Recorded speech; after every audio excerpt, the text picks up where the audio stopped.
Now, one of the questions that I often get asked is, can I start a business with no money? Now, the short answer is yes. Actually, the longer answer is yes as well, but it depends on what the business is and what else you can invest apart from money. So if you want to start a business, but you don't have a pile of cash, then you're going to have to really listen up, okay? Having no money doesn't mean that you don't have time and energy.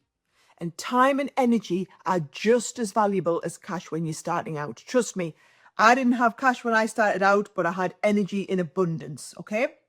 Now, what you need to do is work out ways in which your time and energy can compensate for that lack of cash, and then keep finding creative ways to keep your need for cash to an absolute minimum, okay?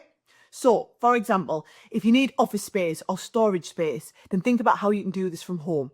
If you need retail premises, then don't be afraid to negotiate with landlords on contracts that give you rent-free periods or rent holidays at the start of the agreement.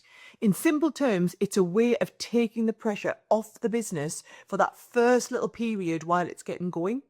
Now, you'd be amazed at how many landlords will enter into an agreement with a rent holiday at the start of a lease, particularly if those premises have been empty for a while, okay? Now, the key, of course, is to make sure that you have a working business plan that will demonstrate that you will be able to pay the rent in full when it's due. Never start a contract knowing that it will be impossible to honour, because that's not fair on somebody else's business. But you must have that working business plan and your cash flow model worked out. Now, when it comes to stock, you can try and secure credit lines with suppliers so that you've got a bit of a period of grace before having to pay. This means you can kickstart your business with positive cash flow, getting paid from the customers before you have to pay for what you've sold. Now, you'll need to make sure that you account for every penny you receive on sales very carefully so that you don't spend money that's come into the business account that you actually owe to somebody else. But if you manage the cash tightly, it can give you the breathing space that you need by dramatically reducing or even removing your initial outlay to practically nothing.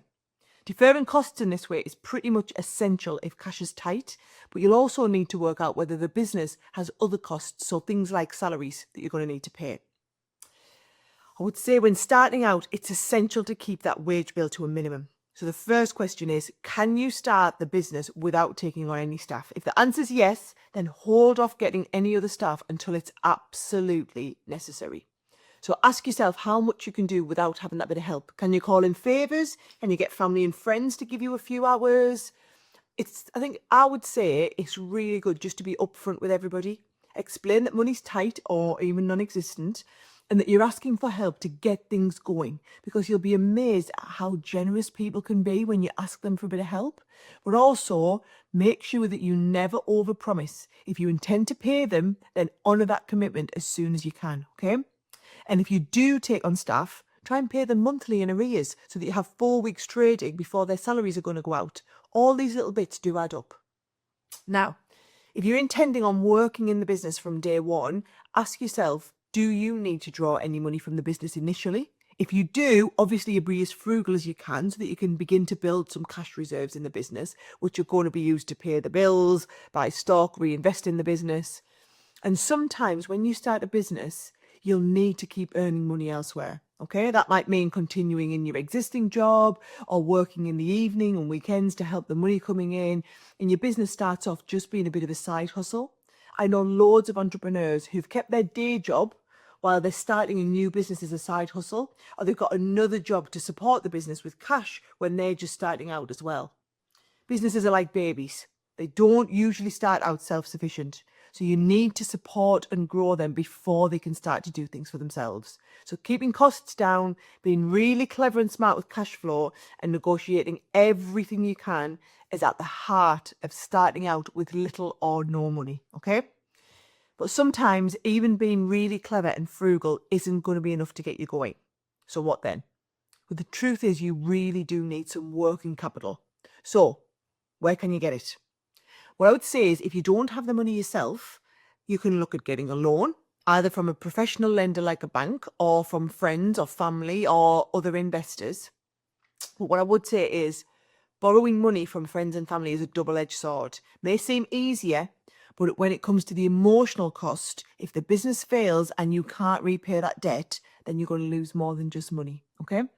Going to a professional lender like a bank may seem a little bit harder. They'll want a business plan if it's a business loan, and you'll have to pay interest, but it can force you to be less emotional and more rational about what you need when you're just getting started.